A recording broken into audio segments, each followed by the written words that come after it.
I don't know why today I am struggling almost at a procrastination level of being able to find the subject I'm doing this video on, which is part one, Ixtapa and Zihuatanejo. And for myself, I found when you start struggling and finding that paralysis, that's when you got to do it. So let me tell you about my first experience with Ixtapa and Zihuatanejo and what happened. This was um, something that ultimated, is that even a word? I don't know.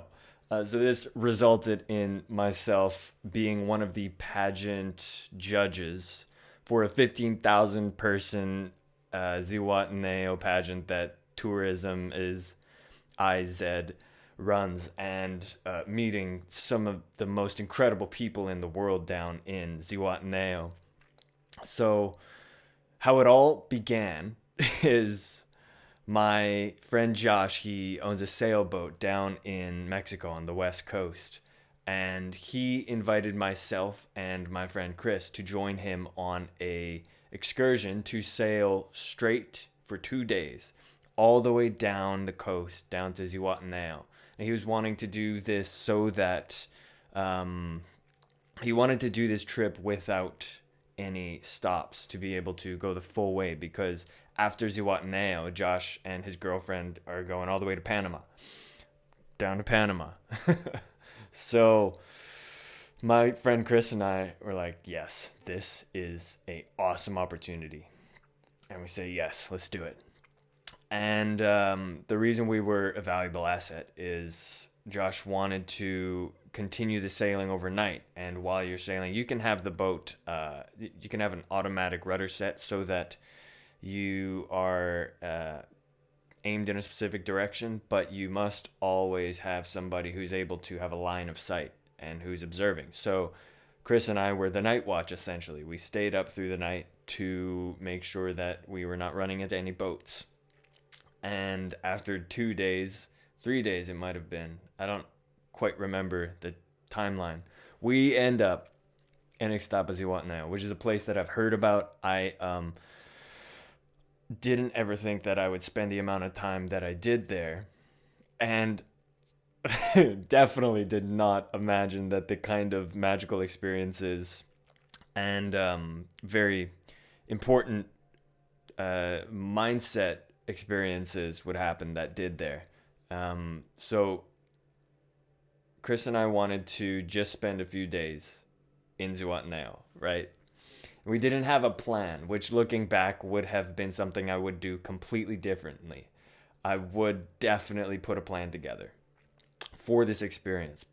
But we wanted to initially just stay for a few days and then probably bus all the way back up to the Barra De Navidad area, which is where we had originated from. And we couldn't do it. We couldn't just stick in Zihuatanejo or stop it for 2 days, because we kept meeting wonderful people who are either tourists and having a wonderful time. They're in a state of excitement and thankfulness for life and just ultimately living their best experience. The beach is beautiful, mind you. Don't go swimming in Zihuatanejo. Don't go swimming because all of the hotels are pumping all of their sewage into the ocean. So yeah. As days went along, the mindset that Chris and I had was, let's allow ourselves to find the right people and to have high energy for whatever comes our way. And we were also just drinking a exorbitant amount of tequila. So that's something I would do completely differently now. Back then, it was like a huge bottle of tequila each day. Easy. And yeah, so we end up meeting this girl that was a participant in their Zihuatanejo Carnaval pageant. So they had a beauty pageant that they run. And I've been familiar with beauty pageants growing up. My sister was in something that they run in the Okanagan called Queen Silver Star. So she was a princess winner of that pageant. And that was kind of part of my teenhood, you could say. And And I mean, as a guy who doesn't love beauty pageants, right? So as soon as Chris and I heard about this, we're like, okay, well, we should maybe stay for a few more days to check out the beauty pageant, as a girl had suggested. It was like the most phenomenal beauty pageant, guys. Okay, like they had so much production value into this Mexican carnival that my mind was blown. I mean, coming from a place in Canada and going to Mexico and seeing how they can put in so much energy into the lights and the performance and the people who are participating in it, and along with that, the way that all of the people in the community, they're involved with it, and they're I you got to look it up. I think if you search up Zihuatanejo Carnaval, you'll probably find it. Blew my mind away right from the very beginning. There was this the song "A Million Dreams" from the show The Greatest Showman, which is near and dear to my heart. That started playing, and I had like just tears flowing down my eyes because of how beautiful this moment that had been created. Uh, so okay, after during this beauty pageant, the first day, Chris and I ended up meeting another wonderful person, another beauty pageant girl, Diana Del Rey, who is the queen for being an what do you call it? The Miss Eco International, or I should say, she was the Miss Eco International representative at the pageant in Egypt this year. But at that time, she was Miss Eco for that state of Mexico in Guerrera. So Chris and I ended up meeting this individual and just becoming friends and helping her with a bunch of the videos that she wanted to produce for her social media and Instagram. And we kind of got hooked, you could say, like Chris and I, we were thinking like, dude, this is a place that has it all. It's got sunshine, it's got beautiful people, it's got opportunity, it makes you feel good, and more than that, people are actually easy to communicate with. It's like a tourism town, and so there's a high energy to it, similar to, I wouldn't say Vegas, but like that's an example of the kind of high energy it is, versus if you go somewhere else where people are just residential and kind of quiet in the way that they live. It's not like that, right? It's vibrant. It hooked us. And now a few important events that happened while in Zihuatanejo. There's one day we were on a beach all the way 4 kilometers around the cove called Las Gatas, and I'd left my bag on the sand, and it ended up getting stolen. It had my wallet in it, which had $100 US. I like to carry that around just to have $100 on me and to remind myself of the idea of abundance. And there was also my California ID, which was expired. Get a new one, but it's cool to have my California ID. It got stolen, and I was like, man. That was a moment that really sucked. I had to realize again, like, oh yeah, life happens. I should be more careful with where I put my stuff and what I do with it. And then a different day, Chris and I were on the beach, and during the time we're doing a bunch of drone shots for the song that I did with Holmzen called When the World Falls Apart. Check it out on Spotify, Apple Music, wherever you listen to. It's like an EDM, deep house kind of song. And so we wanted to get a bunch of drone shots for it. And I ended up jumping off of this water walkway, or like a waterfront walkway. You know how you have the walkway surrounding the ocean. So I jumped off of that and came down and hit this rock with my foot directly in my landing, and it ended up, I don't know if it would have been sprained with my ankle. It just botched my foot, okay? And that was the day before both of us, Chris and I, were called to this movie set. So we were called as background actors to be on a movie set in Mexico. You know, one thing just kept hitting and hitting into another thing and another thing. And so I sprained my ankle this night, and I'm like, dude, we gotta, oh man, like we want to be at that movie set no matter what, because the opportunity of the people that we could meet and just the idea of being able to say, yeah, we've been on a movie set as background extras in Mexico, it was too good to pass up. So I ended up getting a bunch of tramadol painkillers, and the next day we go to this movie set. And there were a few other tourist people. They were looking for that sort of vibe of people. And we just sort of hung out all day talking with people and hanging around the crafty station.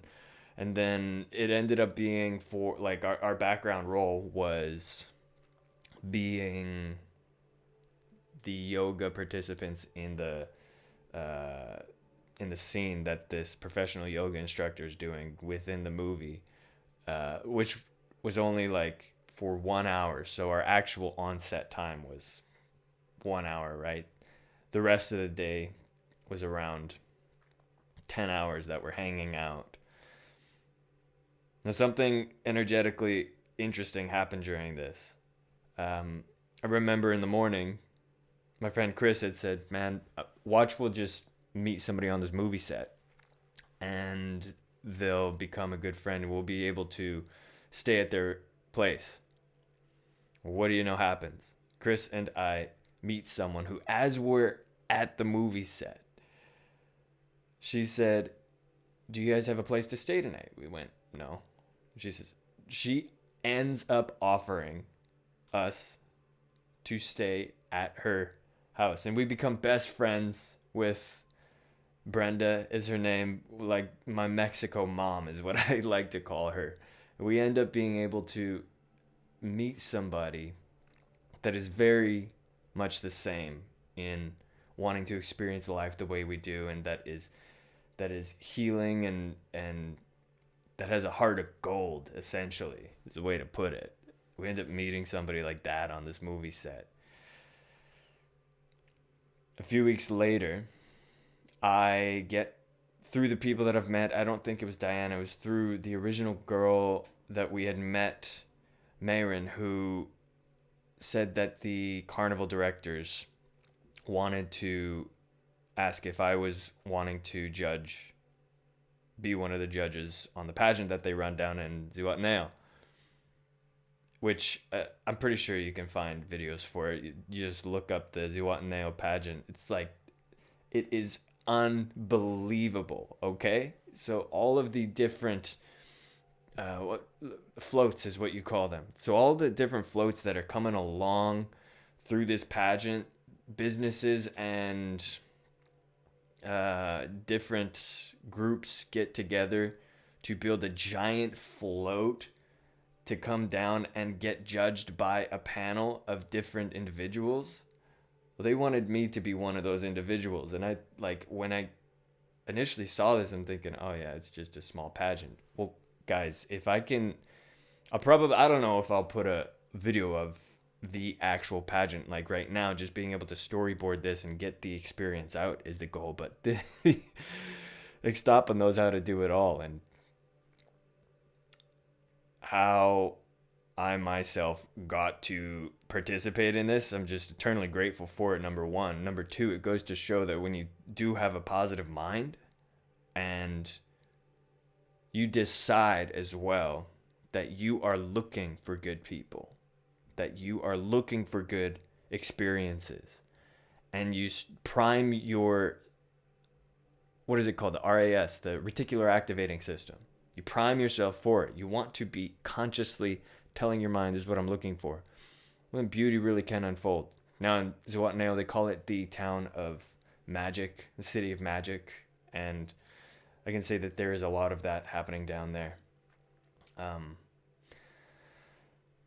After that pageant, being able to judge it, the city had a big concert that we got to go backstage for, to be able to see this performance group that is a very popular Mexico performance group.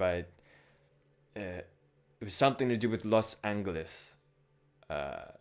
If I can remember their name and look it up after I film the video, I can tag them below. Just beautiful experience.